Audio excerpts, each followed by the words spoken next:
जगत में प्रत्येक व्यक्ति को किसी ना किसी प्रकार की निर्बलता अवश्य होती है। जैसे कोई बहुत तेजी से दौड़ नहीं पाता तो कोई अधिक भार नहीं उठा पाता, कोई असाध्य रोग से पीड़ित रहता है तो कोई पढ़े हुए पाठों को स्मरण में नहीं रख पाता। ऐसे अनेकों उदाहरण और भी हैं। क्या आप किसी ऐसे व्यक्ति को जानते हैं जिसे सब कुछ प्राप्त हो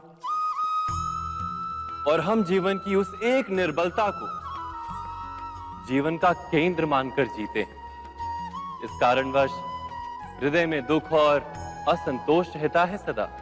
निर्बलता मनुष्य को जन्म से अथवा संजोग से प्राप्त होती है, किंतु उस निर्बलता को मनुष्य का मन अपनी मर्यादा बना लेता है। किंतु कुछ व्यक्ति ऐसे भी होते हैं जो अपने पुरुषार्थ और श्रम से उस निर्बलता को पराजित कर देते हैं। क्या भेद है उनमें और अन्य लोगों में? क्या आपने कभी विचार किया है? सरल सा उत्तर है इसका। जो व्यक्ति निर्बलता से पराजित नहीं होता, जो पुरुषार्थ करने का साहस रखता है हृदय में, वो निर्बलता को पार कर जाता है। अर्थात निर्बलता अवश्य ईश्वर देता है, किंतु मर्यादा मनुष्य का मन ही निर्मित करता है। स्वयं विचार कीजिए।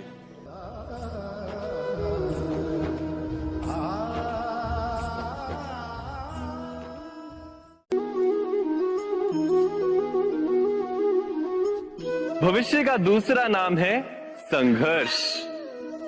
हृदय में आज इच्छा होती है और यदि पूर्ण नहीं हो पाती तो हृदय भविष्य की योजना बनाता है।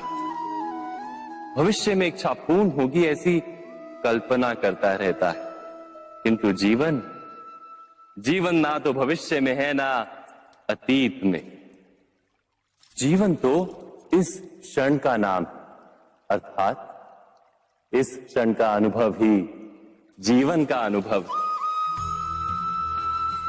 पर हम ये जानते हुए भी इतना सा सत्य समझ नहीं पाते।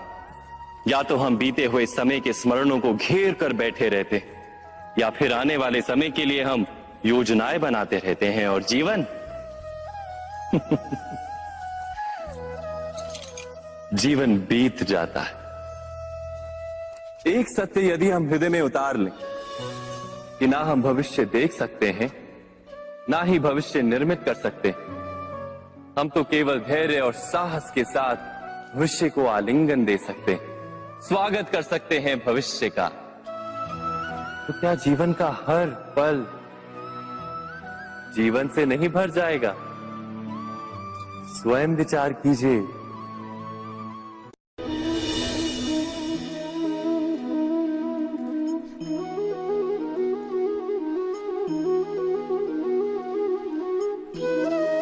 ज्ञान प्राप्ति सदा ही समर्पण से होती है, यह हम सब जानते हैं। किंतु समर्पण का वास्तविक महत्व क्या है? क्या हमने कभी विचार किया? मनुष्य का मन सदा ही ज्ञान प्राप्ति में विभिन्न बाधाओं को उत्पन्न करता है।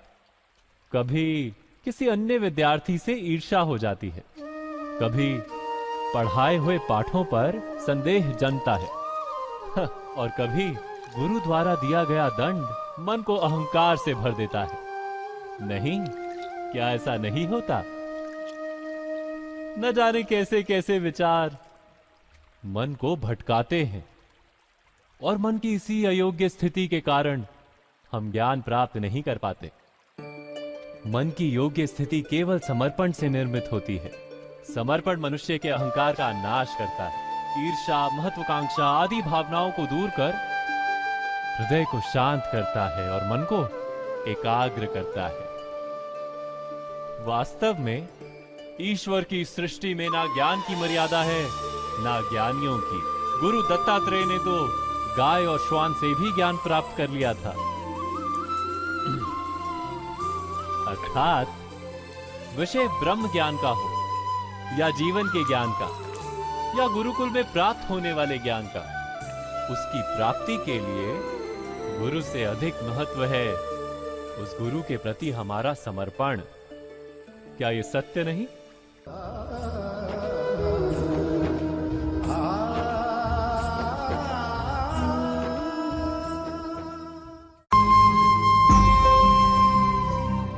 प्रत्येक मनुष्य के जीवन में ऐसा क्षण अवश्य आता है जब सारे स्वप्न, सारी आशाएं, सारे दृश्य ध्वस्त हो जाते हैं। जीवन के सारे आयोजन ही बिखर जाते हैं। एक और धर्म होता है और दूसरी ओर सुख। इसी को धर्म संकट कहते हैं। जब धर्म का वहन ही संकट हो और धर्म का त्याग ही सुख हो। विचार कीजिए, कभी किसी स्वजन के विरुद्ध सत्य बोलने का अवसर प्राप्त हो जाता है, कभी ठीक दरिद्रता के समय सरलता से चोरी करने का मार्ग प्राप्त हो जाता है, कभी किसी शक्तिशाली राजनेता या राजा के कर्मचारी का अधर्म प्रकट हो जाता है। सबके जीवन में ऐसी घटना बनती ही रहती है। अधिकतर लोग ऐसे किसी क्षण को धर्म संकट के रूप में जान ही नहीं पाते। हमें किसी प्रकार के संघर्ष का अनुभव ही नहीं होता। सहजता से सुख की ओर खींचे चले जाते हैं, जैसे मक्खी गुड़ की ओर खींची चली जाती। वास्तव में धर्म संकट का क्षण ईश्वर के निकट जाने का क्षण होता है।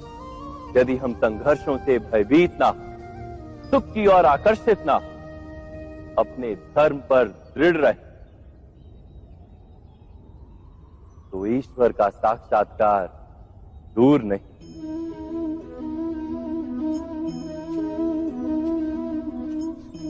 पवन से युद्ध करने वाला पत्ता यदि पेड़ से गिरता है तो भी आकाश की ओर उठता है।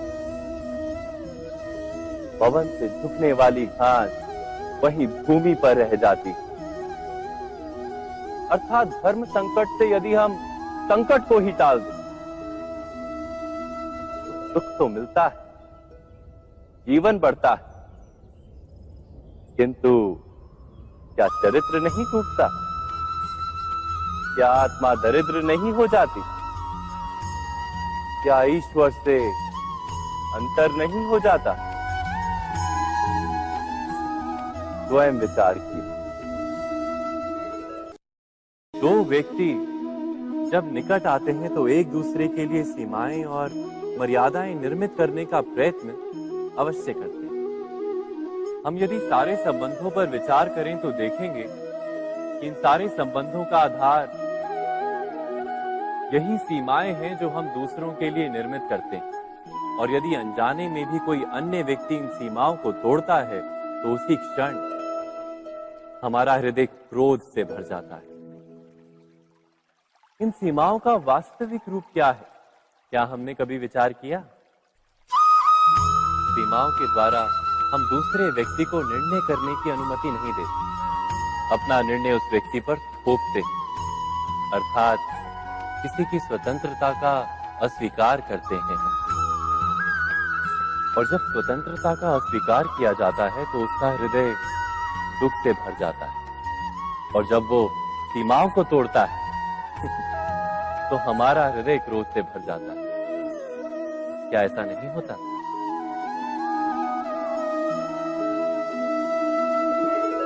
पर यदि एक दूसरे की स्वतंत्रता का सम्मान किया जाए तो किसी मर्यादाओं या सीमाओं की आवश्यकता ही नहीं होती।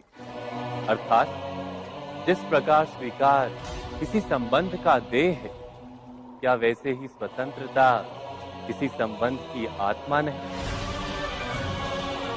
स्वयं विचार कीजिए। सबके जीवन में ऐसा प्रसंग अवश्य आता है कि सत्य कहने का निश्चय होता है हृदय में, किंतु मुख से सत्य निकल नहीं पाता। कोई भय मन को घेर लेता है। किसी घटना अथवा प्रसंग के बारे में बात करना या फिर स्वयं से कोई भूल हो जाए उसके बारे में कुछ बोलना, क्या ये सत्य है? नहीं, ये तो केवल तथ्य है। अर्थात जैसा हुआ था वैसा केवल बोल देना सामान्य सी बात। किंतु कभी कभी उस तथ्य को बोलते हुए भी भय लगता है। कदाचित किसी दूसरे की भावनाओं का विचार आता है मन। दूसरे को दुख होगा ये भय भी शब्दों को रोकता है। तो ये सत्य क्या है? क्या हमने कभी विचार किया है? जब भय रहते हुए भी कोई तथ्य बोलता है तो वो सत्य कहलाता है। वास्तव में सत्य कुछ और नहीं, केवल निर्भयता का दूसरा नाम है। और निर्भय होने का कोई समय नहीं होता, क्योंकि निर्भयता आत्मा का स्वभाव है। अर्थात क्या प्रत्येक क्षण सत्य बोलने का क्षण नहीं होता?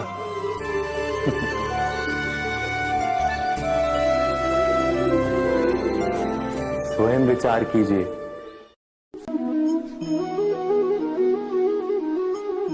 श्रेष्ठता का क्या अर्थ है? श्रेष्ठता का अर्थ है दूसरों से अधिक ज्ञान प्राप्त करना। अर्थात मूल्य इस बात का नहीं कि स्वयं कितना ज्ञान प्राप्त किया, मूल्य इस बात का है कि प्राप्त किया हुआ ज्ञान अन्य लोगों से कितना अधिक है। अर्थात श्रेष्ठता की इच्छा ज्ञान प्राप्ति को भी एक स्पर्धा बना देती है। और स्पर्धा में विजय अंतिम कब होती है?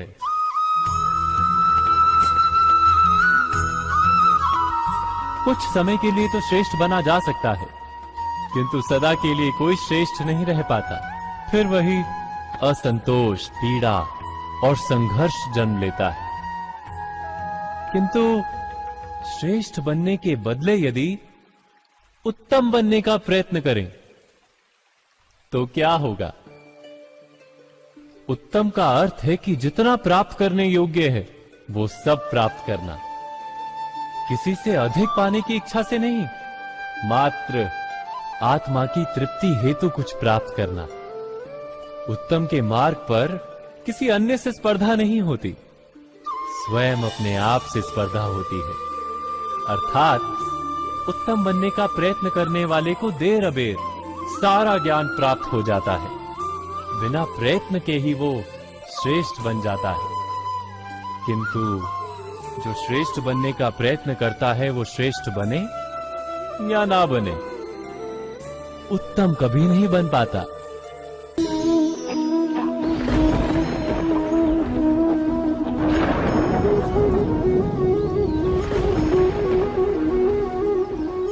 सपनों और पूर्वाभासों के आधार पर हम भविष्य के सुख दुख की कल्पना करते हैं। भविष्य के दुख का कारण दूर करने के लिए हम आज योजना बनाते हैं।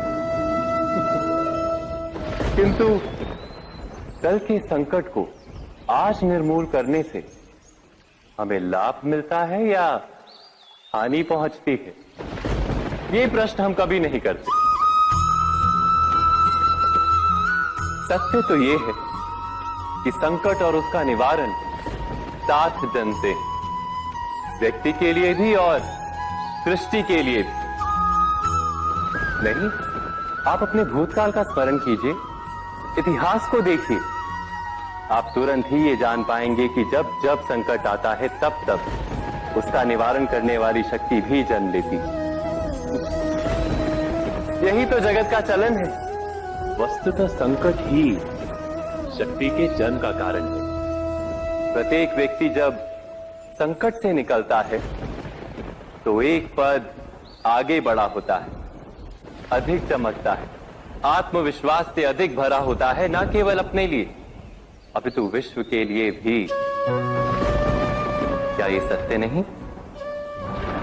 वास्तव में संकट का जन्म है एक अवसर का जन्म, अपने आप को बदलने का, अपने विचारों को ऊंचाई पर करने का अवसर, अपनी आत्मा को बलवान और ज्ञान मंडित बनाने का अवसर। जो ये कर पाता है उसे कोई संकट नहीं होता, किंतु जो ये नहीं कर पाता वो तो स्वयं एक संकट है विश्व के लिए।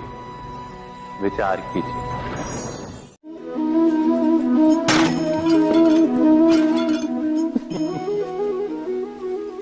कभी कभी कोई घटना मनुष्य के जीवन की सारी योजनाओं को तोड़ देती और मनुष्य उस आघात को अपने जीवन का केंद्र मान लेता। पर क्या भविष्य मनुष्य की योजनाओं के आधार पर निर्मित होते हैं? नहीं। जिस प्रकार किसी ऊंचे पर्वत पर सर्वप्रथम चढ़ने वाला उस पर्वत की तलाई में बैठकर जो योजना बनाता है, क्या वही योजना उसे उस पर्वत की चोटी तक पहुंचाती है? नहीं। वास्तव में वो जैसे जैसे ऊपर चढ़ता है वैसे वैसे उसे नई नई चुनौतियां, नई नई विडंबनाएं, नए नए अवरोध मिलते हैं। प्रत्येक पद पर वो अपने अगले पद का निर्णय करता है। प्रत्येक पद पर उसे अपनी योजनाओं को बदलना पड़ता है।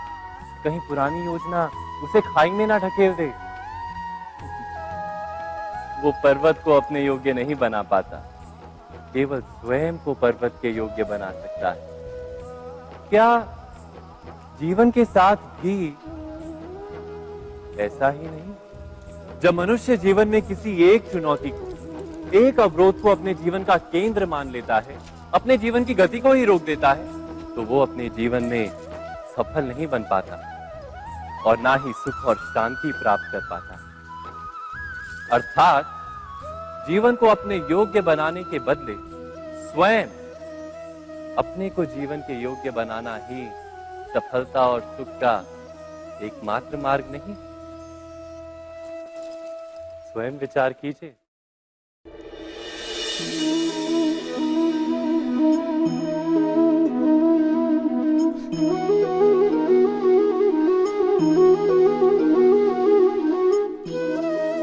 जीवन का हर क्षण निर्णय का क्षण होता है। प्रत्येक पद पर दूसरे पद के विषय में कोई निर्णय करना ही पड़ता है और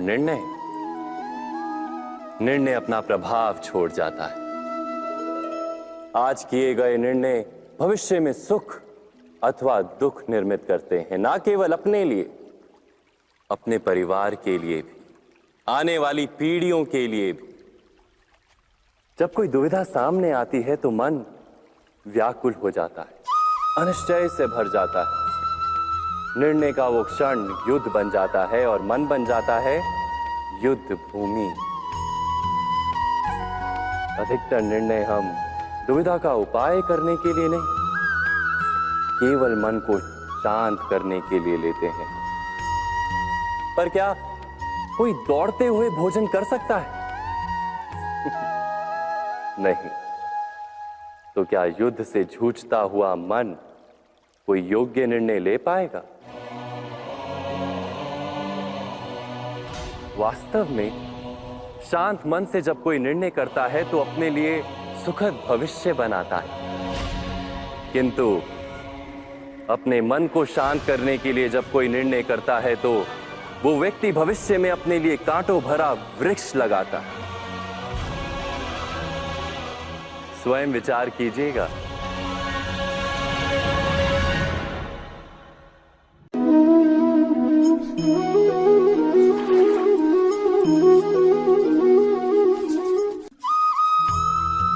जीवन में आने वाले संघर्षों के लिए जब मनुष्य स्वयं को योग्य नहीं मानता, जब उसे अपने ही बल पर विश्वास नहीं रहता, तब वो सद्गुणों को त्याग कर दुर्गुणों को अपनाता है।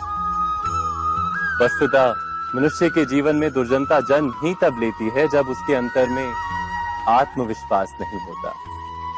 आत्मविश्वास ही अच्छाई को धारण करता है। ये आत्मविश्वास है क्या?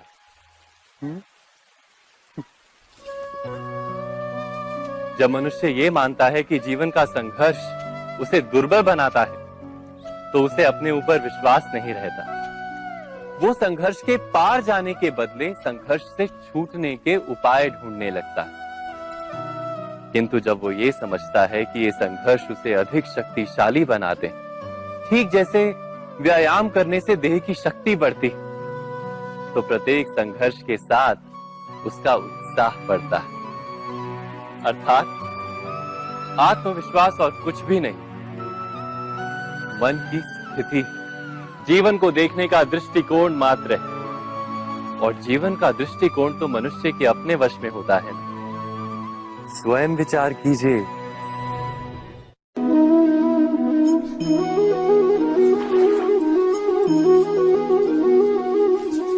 पिता सदा ही अपने संतान के सुख की कामना करते हैं, उनके भविष्य की चिंता करते रहते हैं। इसी कारणवश सदा ही अपने संतानों के भविष्य का मार्ग स्वयं निश्चित करने का प्रयत्न करते रहते हैं। जिस मार्ग पर पिता स्वयं चला है, जिस मार्ग के कंकर पत्थर को स्वयं देखा है, मार्ग की छाया, मार्ग की धूप को स्वयं जाना है, उसी मार्ग पर उसका पुत्र भी चले, यही इच्छा रहती है हर पिता की। निस्संदेह उत्तम भावना है ये, किंतु 3 प्रश्नों के ऊपर विचार करना हम भूल ही जाते हैं। कौन से प्रश्न? प्रथम प्रश्न, क्या समय के साथ प्रत्येक मार्ग बदल नहीं जाते? क्या समय सदा ही नई चुनौतियों को लेकर नहीं आता? तो फिर बीते हुए समय के अनुभव नई पीढ़ी को किस प्रकार लाभ दे सकते हैं? दूसरा प्रश्न, क्या प्रत्येक संतान अपने माता पिता की छवि होता है? हाँ, संतानों को संस्कार तो अवश्य माता पिता देते हैं, किंतु भीतर की क्षमता तो ईश्वर देते हैं। तो जिस मार्ग पर पिता को सफलता मिली है, विश्वास है कि उसी मार्ग पर उसकी संतानों को भी सफलता और सुख प्राप्त होगा। तीसरा प्रश्न, क्या जीवन के संघर्ष और चुनौतियां लाभकारी नहीं होती? क्या प्रत्येक नया प्रश्न एक नए उत्तर का द्वार नहीं खोलता? तो फिर संतानों को नए नए प्रश्नों, संघर्षों और चुनौतियों से दूर रखना, ये उनके लिए लाभ करना कहलाएगा या हानि पहुंचाना? अर्थात जिस प्रकार संतान के भविष्य का निर्माण करने के बदले उसके चरित्र का निर्माण करना श्रेष्ठ है, वैसे ही संतानों के जीवन का मार्ग निश्चित करने के बदले उन्हें नए संघर्षों के साथ जूझने के लिए मनोबल व ज्ञान देना अधिक लाभदायक नहीं होगा? स्वयं विचार कीजिए। मनुष्य की सबसे बड़ी दुर्बलता क्या होती है? सोचिए। धन, प्रेम, अहंकार। मनुष्य की सबसे बड़ी दुर्बलता होती है उसके रहस्य। चाहे आप कितने भी शक्तिशाली क्यों ना हो, कितने भी प्रबल क्यों ना हो, परंतु उसके रहस्य उसके नाश की चाबी होती है। इसलिए यदि प्रबल रहना है, शक्तिशाली रहना है, समर्थ रहना है, तो अपने रहस्य को किसी को भी ना बताएं, ना मित्र को और ना ही शत्रु को, क्योंकि समय पड़ने पर कब कौन शत्रु हो जाए ऐसा कहना संभव नहीं। विभीषण को रावण के अमृत कुंड का ज्ञात था, इसीलिए प्रभु श्री राम रावण का वध करने में सफल हो सके। इसलिए उचित यही है कि आप अपने रहस्य को स्वयं तक ही सीमित रखें। मनुष्य जीवन की परीक्षा में सफल होने के लिए क्या नहीं करता? वो परिश्रम करता है, दौड़ भाग करता है, और ये सब करने के पश्चात भी जब उसका काम नहीं बनता तो वो नकल करता है ना? तनिक लौटिए अपने बचपन में, स्मरण कीजिए अपने बचपन की स्मृतियों का। क्या स्मरण हुआ? विद्यालय में जब आप परीक्षा देने जाते थे तो क्या होता था? आप ना सही, परंतु कोई ना कोई सफलता पाने के लिए नकल करता ही था और उत्तीर्ण भी हो जाता था, है ना? परंतु जीवन की परीक्षा ऐसी नहीं होती। नकल करने वाला सफल नहीं होता। कारण विद्यालय में सबके प्रश्न पत्र एक होते थे, परंतु जीवन के प्रश्न पत्र और उनकी कठिनाई सबके लिए भिन्न होती, तो निश्चित रूप से उनके उत्तर भी भिन्न होंगे ना। इसलिए यदि आपको जीवन में सफलता पानी है तो नकल ना कीजिए, स्वयं के प्रश्नों का उत्तर स्वयं ढूंढिए और सफलता आपकी ही होगी। मनुष्य का जीवन हार और जीत, विजय और पराजय, सफलता और असफलता के मध्य झूलता रहता है। आपके साथ भी ऐसा होता होगा, है ना? जब आप सफल होते हैं, किसी चुनौती पर विजय पाते हैं, तो मन प्रसन्नता से आनंद के उपवन में झूमने लगता है। और जब आप असफल होते हैं, तब मन दुख और पीड़ा के सागर में डूबने लगता है। परंतु वास्तव में सफलता और असफलता है क्या? तनिक ध्यान से सोचिए। ये केवल हमारी मनोस्थिति मात्र है। हमारी पराजय तब नहीं होती जब हमारा शत्रु विजय प्राप्त कर ले। हमारी पराजय तब होती है जब हम पराजय स्वीकार कर लें। हम असफल तब नहीं होते जब हम लक्ष्य ना पा सके। हम असफल तब होते हैं जब हम प्रयास करना बंद कर दें। इसलिए प्रयास करते रहें और हार ना माने, क्योंकि जिस दिन आप हार स्वीकारना बंद कर देंगे, जीत आपके चरणों में होगी।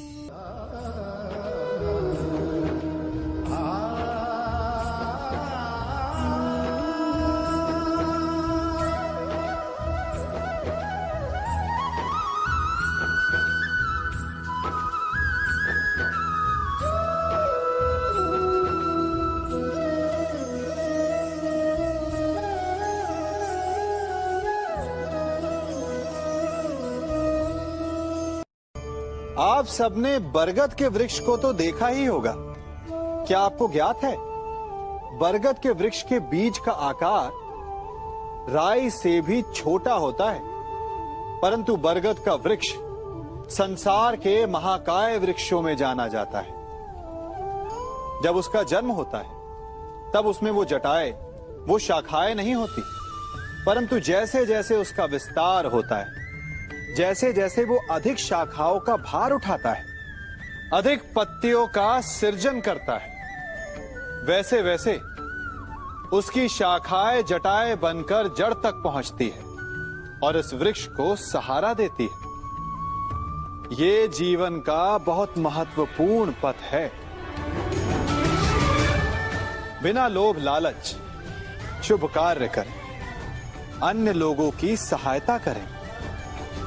धीरे धीरे आपने जिनकी सहायता की, वो आपके सहायक बनते जाएंगे, आपकी जड़ों को और बलशाली बनाएंगे, आयु मान और आकार बढ़ाएंगे। सहजीवन, सहायता और निष्काम कर्म आपको मृत्यु के पश्चात भी मरने नहीं देगा, आपको अमर रखेगा। हमारा शरीर प्रकृति का एक महान आविष्कार है। इससे जटिल संरचना संसार में और कोई नहीं। हमारा शरीर जितना जटिल है, यदि इसे ठीक से जाना जाए, तो इससे अधिक सरल ज्ञान देने वाला और कोई नहीं। हमारे शरीर में पंच इंद्रियां होती हैं, जो हमें भाव, गुण और वस्तुओं का बोध कराती हैं। हमारे पास आंखें हैं, नाक है, स्पर्श के लिए त्वचा है, कान है और जीभा है। सबका भिन्न भिन्न कार्य है। आंखों से देखना, कानों से सुनना, नथनों से श्वास लेना, त्वचा से स्पर्श करना और जीभा से स्वाद लेना। परंतु क्या आपने कभी सोचा कि प्रकृति ने हमें 2 आंखें दी, 2 नथने दी, 2 कान दी, स्पर्श के लिए ये पूरा शरीर दिया, परंतु जीभा केवल 1 दी? ऐसा क्यों? क्योंकि प्रकृति चाहती है कि हम देखें अधिक, सुने अधिक और ज्ञान अधिक अर्जित करें, बोले कम। क्योंकि अधिक वाचाल नाश को निमंत्रण देता है। स्मरण रखिएगा।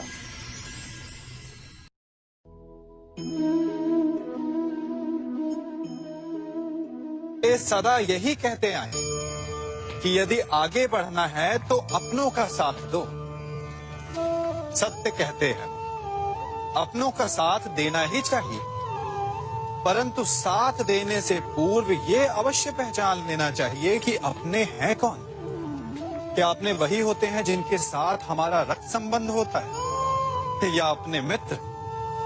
अपने वो होते हैं जो हमें सद्कार्य के लिए प्रेरित करें, हमें आगे बढ़ाएं, हमारा साथ दें। और वो जिनका साथ देने से समाज का नाश, धर्म की हानि हो, वो सगे हो करके भी सगे नहीं होते। इसलिए जब अपनों की परिभाषा का चुनाव करें तो उन्हें अपना माने जो आपका साथ दे, उन्हें नहीं जो हमें अज्ञान के मार्ग पर ले जाएं।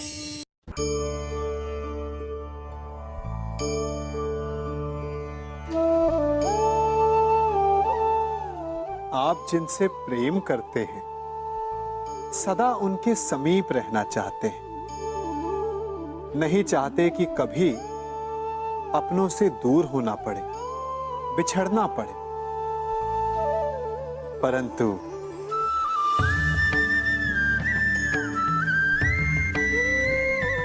एक समय के पश्चात अपनों से दूर हो जाना उन्नति के लिए आवश्यक है। आप माता पिता हैं ना? यदि आप अपनी संतान के जीवन के हर पग पर उनका मार्गदर्शन करते रहेंगे तो आपकी संतान स्वयं मार्ग चुनना कैसे सीखेगी? मार्ग के कांटों से स्वयं को बचाना कैसे सीखेगी? इसीलिए एक समय के पश्चात अपनों से बनाई गई दूरी सदा लाभदायक रहती है। आज मैं आप सबको एक कथा सुनाता हूं। एक दिन प्रातः एक व्यापारी अपने घर से निकला। घर से निकलते ही एक बिल्ली ने उस व्यापारी का मार्ग काट दिया। व्यापारी घबरा गया, वो फिर से घर लौट गया और शुभ घड़ी की प्रतीक्षा करने लगा। और जब वो पुनः अपने घर से निकला तब वो वाहन जा चुका था जिससे राजा तक पहुंचकर उसे भेंट देनी थी। राजा को भेंट नहीं मिली। राजा क्रोधित हो गए। राजा ने उस व्यापारी का व्यापार बंद करवा दिया। इस कारण व्यापारी क्रोधित होकर घर पर अपनी पत्नी से लड़ बैठा। पत्नी अपने बच्चों समेत मैके वापस चली गई और उस व्यापारी के जीवन में यदि कुछ रह गया था तो केवल अंधकार। और इन सब का कारण वो उस बिल्ली को मानता रहा जिसने उसका मार्ग काटा था। ऐसा ही एक दूसरा व्यापारी राजा को भेंट देने निकला और उस व्यापारी का मार्ग भी एक बिल्ली ने काट दिया।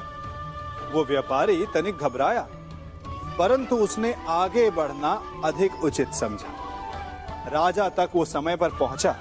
उसने राजा को भेंट की। राजा प्रसन्न हुए और राजा ने व्यापारी को अपना व्यापार बढ़ाने की अनुमति दी, स्वर्ण आभूषण दी। जब व्यापारी घर पर पहुंचा तो पत्नी को आभूषण और अपने बच्चों को देने के लिए वस्त्र थे उसके पास। हर ओर प्रसन्नता थी। समझ रहे हैं ना? दोनों के साथ एक ही प्रकार की घटना हुई, परंतु दोनों की प्रतिक्रिया भिन्न थी। ऐसा ही हमारा जीवन भी है। हमारे जीवन में प्रारब्ध का अपना स्थान है, परंतु उससे कई अधिक महत्वपूर्ण हमारी प्रतिक्रिया, हमारे सोच का प्रभाव है, क्योंकि यही हमारे जीवन को आकार देते हैं। इसलिए अपनी सोच को सकारात्मक रखिए। आपका जीवन सदैव आनंदमय।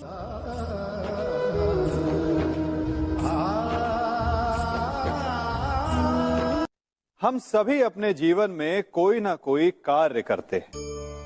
कार्य करते हैं तो थकान की अनुभूति होती है और यदि थकान ना उतरे तो कार्य करने का मन नहीं करता। हम आशा करते हैं कि कदाचित एक दिन में 24 के स्थान पर 26 घंटे होते तो आराम करने के लिए हमें और अधिक समय मिल जाता। हमें ऐसा अनुभव होता है कि हम बहुत अधिक कार्य कर रहे हैं, है ना?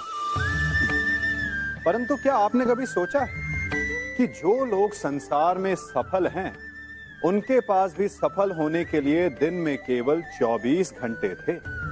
तो फिर वो सफल क्यों है? इसका एक छोटा सा रहस्य है।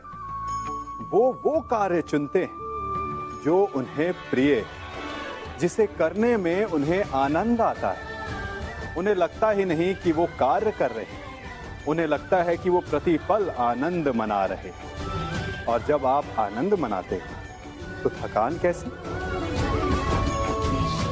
इसलिए यदि आप जीवन में कोई भी कार्य करें तो वो आपके मन को भाना चाहिए, या जो कार्य आप कर रहे हैं उसे अपने मन को भा देने दो। सफलता आपको मिलेगी। कभी सोचा है हमारा जीवन भी उस रेत की घड़ी की भांति है? जो रेत नीचे गिर चुकी है वो हमारा अतीत है, जो अब भी ऊपर है वो हमारा आने वाला भविष्य है, और वर्तमान ये संकुचित स्थल है जहां से धीरे धीरे करके रेत गिर रही है। अर्थात हमारे पास जीने के लिए यही एक क्षण है।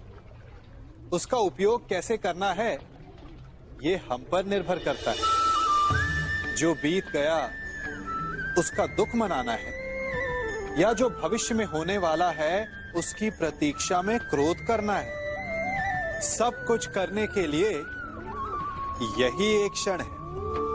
प्रसन्न रहना है तो उसके लिए भी यही एक पल है।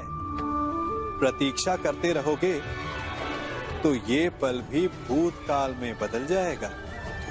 इसलिए आनंद के लिए, परोपकार के लिए प्रतीक्षा ना कीजिए। आपके पास जो पल है उनका भरपूर सदुपयोग कीजिए, क्योंकि इस घड़ी को पलटकर आप फिर से समय अवश्य गिन सकते हैं, परंतु अपना बीता हुआ समय आप वापस नहीं लौटा पाएंगे।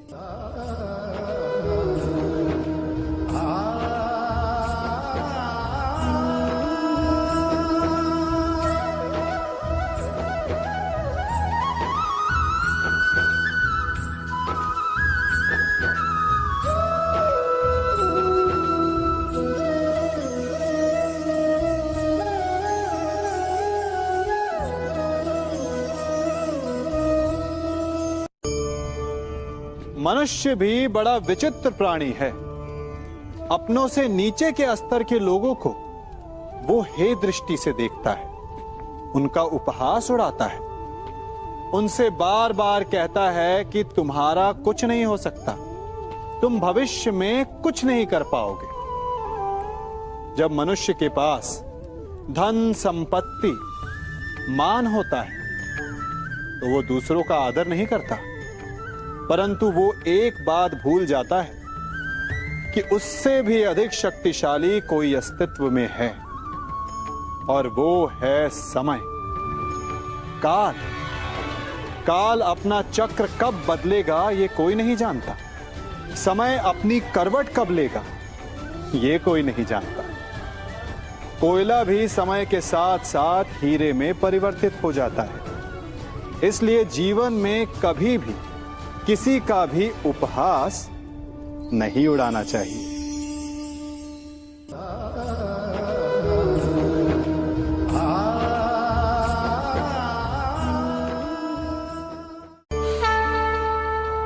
गर्व, अभिमान और अहंकार, ये तीनों सुनने में एक जैसे लगते हैं, परंतु तीनों का अर्थ भिन्न होता है और परिणाम भी। तीनों का आरंभ प्रेम से होता है। स्वयं से प्रेम, परिश्रम हमारे मन में गर्व को जन्म देता है, और सफलता अभिमान जगाती है। यहां तक ठीक है, परंतु जब ये भावना अहंकार बन जाती है तब वो समस्या बन जाती है, क्योंकि सबसे बुरा अंत अहंकारी का ही होता है। परंतु मनुष्य के लिए पहेली यही है कि पहचाना कैसे जाए कि अहंकार जग गया है और उसका दमन आवश्यक है। इसका उत्तर मैं नहीं, आपका मन देगा। जब तक आप स्वयं से प्रसन्न हैं, जब तक आप सबसे ऊंचा उठने का प्रयास कर रहे हैं, तब तक ठीक है। परंतु जब आपके मन में दूसरों को नीचा समझने का भाव आ जाए तो सावधान हो जाइए, क्योंकि यही अहंकार है जो वास्तव में आपको हीन कर रहा है।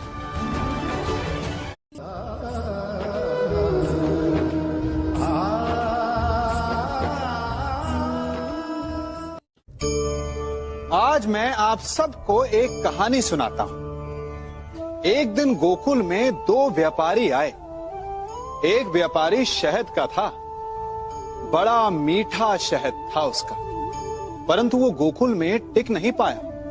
उसके व्यापार ने घाटा खाया और शीघ्र ही वो गोकुल छोड़कर चला गया। और दूसरा व्यापारी मिर्च का था। पहले दिन वो एक पोटली लाया और दूसरे ही दिन वो पूरी बैलगाड़ी भर कर लाया और धीरे धीरे पूरी मथुरा में उसकी धाक जम गई। मुझे बड़ा आश्चर्य हुआ, तो मैंने बाबा से पूछा कि ऐसा क्यों कि एक मीठे शहद का व्यापारी कंगाल हो गया और एक मिर्च का व्यापारी धीरे धीरे नगर सेठ बन गया। बाबा मुस्कुराए और उन्होंने कहा कि मीठी बोली बोलने वाले की तीखी मिर्च भी बिक जाती है और जो कड़वी बोली बोलता है उसका मीठा शहद भी नहीं बिकता। वाह, कितने उत्तम विचार हैं उनके, और उचित ही है। मनुष्य अपने जीवन में सदैव अपने वचनों से उठता है और अपने वचनों से ही गिरता है। इसलिए अपने जीवन में सदैव मीठी बोली बोलने का प्रयास कीजिए, आपका जीवन सरल हो जाएगा। मनुष्य की सबसे बड़ी दुर्बलता क्या होती है? सोचिए। धन, प्रेम, अहंकार। मनुष्य की सबसे बड़ी दुर्बलता होती है उसके रहस्य। चाहे आप कितने भी शक्तिशाली क्यों ना हो, कितने भी प्रबल क्यों ना हो, परंतु उसके रहस्य उसके नाश की चाबी होती है। इसलिए यदि प्रबल रहना है, शक्तिशाली रहना है, समर्थ रहना है, तो अपने रहस्य को किसी को भी ना बताएं, ना मित्र को और ना ही शत्रु को, क्योंकि समय पड़ने पर कब कौन शत्रु हो जाए ऐसा कहना संभव नहीं। विभीषण को रावण के अमृत कुंड का ज्ञात था, इसीलिए प्रभु श्री राम रावण का वध करने में सफल हो सके। इसलिए उचित यही है कि आप अपने रहस्य को स्वयं तक ही सीमित रखें।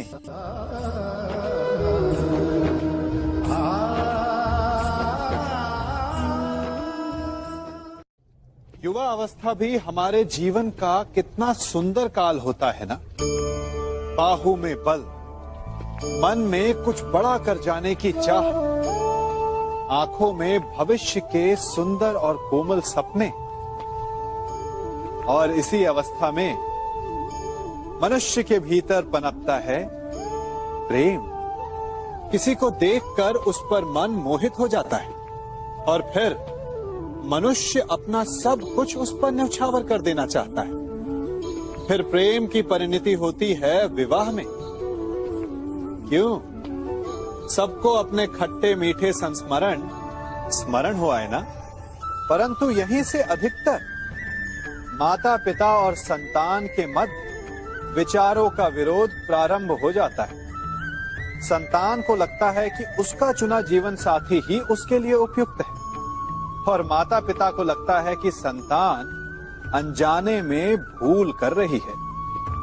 संतान का तर्क होता है कि उसे विवाह किससे करना है, ये उसका अधिकार है, और माता पिता का तर्क ये होता है कि अब भी जीवन साथी चुनने की समझ संतान में है ही नहीं। तो इस अवरोध को काटा कैसे जाए, उचित निर्णय कैसे लिया जाए? इसका एक ही मार्ग है, अपने उत्तरदायित्व का भान और अपनों से बड़ों के मापदंडों का भान। विवाह करने से पूर्व ये जान लेना आवश्यक है कि विवाह केवल अपने प्रेम को पाने का मार्ग नहीं है, अपितु विवाह से जीवन का एक नया द्वार भी खुलता है, और हर नए जीवन के साथ नए उत्तरदायित्व भी होते हैं। और यदि इन उत्तरदायित्वों को समझकर निर्णय लिया जाए तो विश्वास कीजिए, आपका दाम्पत्य जीवन आनंद से भरा रहेगा, और आपको कभी ये पछतावा नहीं होगा कि आपने कोई अनुचित निर्णय लिया।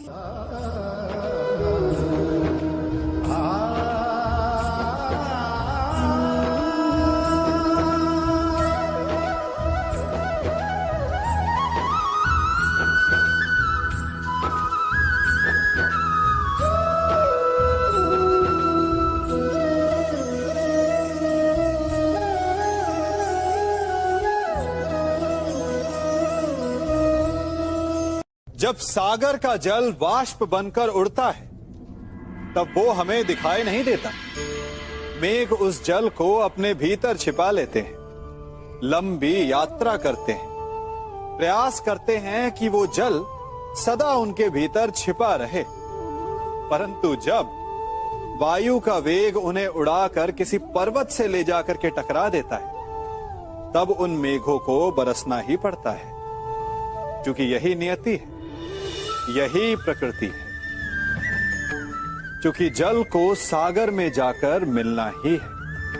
ठीक ऐसा ही हमारे साथ भी होता है। हम सत्य को अपने मन के मेघों में चाहे जितना छिपाने का प्रयास कर लें, परंतु समय की आंधी उसे वास्तविकता के पर्वत से ले जाकर के टकराकर हमारे समक्ष ले ही आती है। जिस भय के कारण आप सत्य को सामने नहीं लेकर आना चाहते, एक दिन वही भय हमारे समक्ष आकर खड़ा हो जाता है, और फिर हम लाचार हो जाते हैं, क्योंकि हमने उस भय का सामना करने की तैयारी नहीं की होती।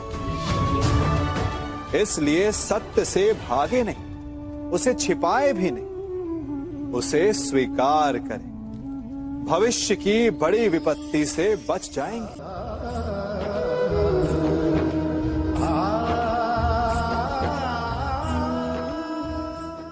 कभी कभी आप सबके जीवन में एक ऐसी विचित्र समस्या अवश्य आती है कि शक्तिशाली के समक्ष मौन हो जाए। उस शक्तिशाली से विवाद करने से बचने के लिए आप मौन रह जाते। मानता हूं, ऐसा करने से आप एक विवाद से बच जाते, एक संघर्ष से बच जाते, परंतु ऐसा बचाव एक बड़े संघर्ष को जन्म दे देता है। कैसे? हमारा मौन रहना अनजाने में उसका समर्थन बन जाता है, और वो स्वयं को अधिक शक्तिशाली अनुभव करता है, और यहां से हमारा दमन प्रारंभ हो जाता है। एक के बाद एक हम अन्याय में अनचाहे रूप से सम्मिलित होते चले जाते हैं। तो इसका तोड़ क्या है? ये समझने के लिए ये जानना आवश्यक है कि ऐसी कौन सी बात है जो आपको विरोध करने से रोकती है। ये सामने वाले की शक्ति नहीं जो आपको रोकती है, ये आपके भीतर छिपा भय है जो आपको रोकता है। हाँ, कभी कभी भय आपकी सुरक्षा अवश्य कर सकता है, परंतु साथ साथ ये भी जानना आवश्यक है कि ये भय ही है जो आपको मौन भी रखता है, इसलिए अपने मन से भय को निकालिए और खुलकर अनीति का, अन्याय का विरोध कीजिए और फिर देखिएगा आपका मन कितना मुक्त, कितना हल्का अनुभव करेगा।